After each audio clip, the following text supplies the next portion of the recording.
আসসালামু আলাইকুম। আন্তর্জাতিক সংবাদে আপনাদেরকে স্বাগতম। শুরুতে জানিয়ে দিব সংবাদ শিরোনামের পরে বিস্তারিত। গাজা গণহত্যা চালিয়েছে ইসরায়েল। এরপরে জানিয়ে দিব সিরিয়ার হামাস সরকারি বাহিনী ও বিদ্রোহীদের মধ্যে তুমুল লড়াই। আরও জানিয়ে দিব দায়িত্ব নেওয়ার আগে গাজা যুদ্ধবিরোধী সান ট্রাম্প কাতারের প্রধানমন্ত্রী। আরও জানিয়ে দিব যুদ্ধ করে ইসলামাবাদ থেকে ঢাকা এনেছি, দিল্লি যাওয়ার জন্য নয় বলো। আরও থাকবে দিল্লিতে মোদির বিরুদ্ধে বিক্ষোভে যোগ দিলেন রাহুল গান্ধী। সর্বশেষ জানিয়ে দিব ইউনূস সরকারকে দিল্লি জামে মসজিদের ইমামের বার্তা। শুনছিলেন সংবাদ শিরোনাম, এখন বিস্তারিত।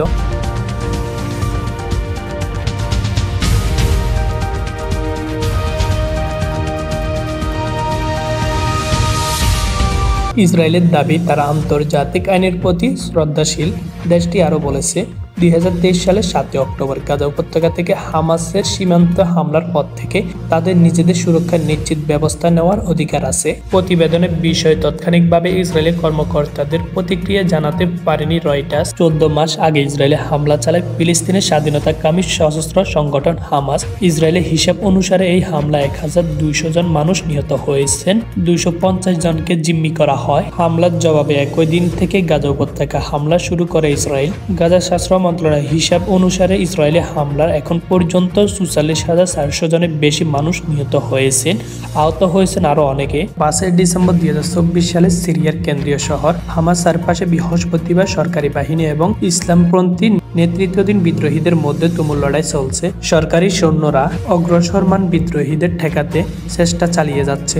যুদ্ধ পর্যবেক্ষণকারী সংস্থা Syrian observatory for human rights এই কথা জানিয়েছে। পর্যবেক্ষণকারী সংস্থাটি জানায় বিদ্রোহী যোদ্ধারা হামাস শহরকে 3 দিক থেকে ঘিরে রেখেছে। ব্রিটেন ভিত্তিক পর্যবেক্ষণকারী সংস্থাটি আরও জানায় রাতে বিদ্রোহী এবং শাসক বাহিনীর মধ্যে বিশেষ করে হামলার ঠিক উত্তরে জাবাল জায়ন আল আবিদিন এলাকায় রক্তক্ষয়ী সংঘর্ষ হয়েছে। বরুদ থেকে বার্তা সংস্থা এফপি এই কথা জানিয়েছে। অবজারভেটরির প্রধান রামি আবদেল রহমান বলেছে সরকারি সৈন্যরা বিদ্রোহীদের অগ্রগতি ঠেকানোর চেষ্টা তীব্র প্রতিরোধ গড়ে তুলেছে। হামাস সেনাবাহিনীর জন্য কৌশলগতভাবে গুরুত্বপূর্ণ রাজধানী দামেস্ককে রক্ষা করার জন্য একটি বাফার জোন হিসেবে কাজ করছে। এতক্ষণ পর্যন্ত শুনছিলেন আন্তর্জাতিক সংবাদ। এখন জানিয়ে দেব বাংলাদেশের সংবাদ। কেন্দ্রীয় বিএনপি ভাইস চেয়ারম্যান বরকত উল্লাহ বুলু বলেছেন শেখ হাসিনা ভারতে বসে বাংলাদেশের বিরুদ্ধে যুদ্ধ ঘোষণা করেছে। এখানে দাঁড়িয়ে স্পষ্টভাবে বলে দিতে চাই বাংলাদেশে 20 কোটি মানুষ ঐক্যবদ্ধ। আমরা 1971 সালে খালি হাতে যুদ্ধ করে ইসলামাবাদ থেকে ঢাকা এনেছি, দিল্লি যাওয়ার জন্য নয়। বৃহস্পতিবার 5 ডিসেম্বর কুমিল্লা জেলা শিল্পকলা একাডেমি আয়োজিত বিএনপির কুমিল্লা বিভাগীয় সংগঠনটির সভায় প্রধান অতিথি বক্তব্য তিনি এসব কথা বলেন। তিনি আরো বলেন দেশের স্বার্থে আমরা সবাই ঐক্যবদ্ধ। ভারত এই উপমহাদেশের একটি বৃহত্তম প্রতিবেশী দেশ। তারপরও আমরা চাই জিয়াউর রহমানকে যে সংগঠন করেছে সেই আলোকে এই উপমহাদেশের রাজনীতি চলবে। আমাদের সঙ্গে কারো বিরোধিতা নেই, সবাই সঙ্গে বন্ধুত্ব হিসাবে থাকব, কিন্তু আমাদের উপর কেউ প্রভুত্ব করবে বাংলাদেশের মানুষ এটা মেনে নেবে না। বরকতুল্লাহ বুলু বলেন 1974 সালে শেখ মুজিব কৃত্রিম দুর্ভিক্ষ সৃষ্টি করেছিলেন।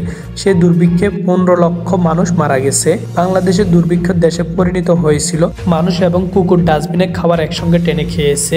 কাফনে কাপড়ের অভাবে কলাপাতা দিয়ে মানুষকে দাফন করতে দেখেছি।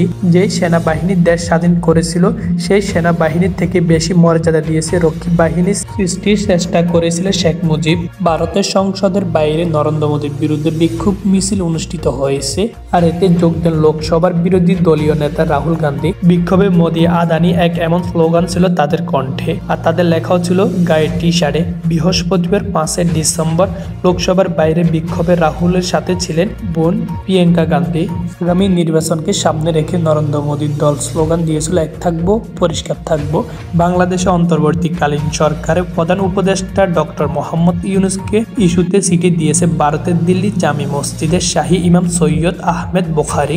চিঠিতে তিনি বলেছেন কোনো দেশ মুসলিম হলেও সেইখানে বিদ্বেষে স্থান থাকতে পারবে না, এটি বাংলাদেশে থাকা উচিত নয়। সৈয়দ আহমেদ বুখারী বলেছেন বাংলাদেশে বর্তমান প্রধান নোবেলজয়ী মোহাম্মদ ডক্টর ইউনূসকে সংখ্যালঘুদের উপর অত্যাচার রুখতে যথাযথ পদক্ষেপ নিবে এই আশা করি। আমার আশা আন্তর্জাতিক মহলে নিজেদের সুনাম আপনি ডক্টর ইউনূস বজায় রাখবেন।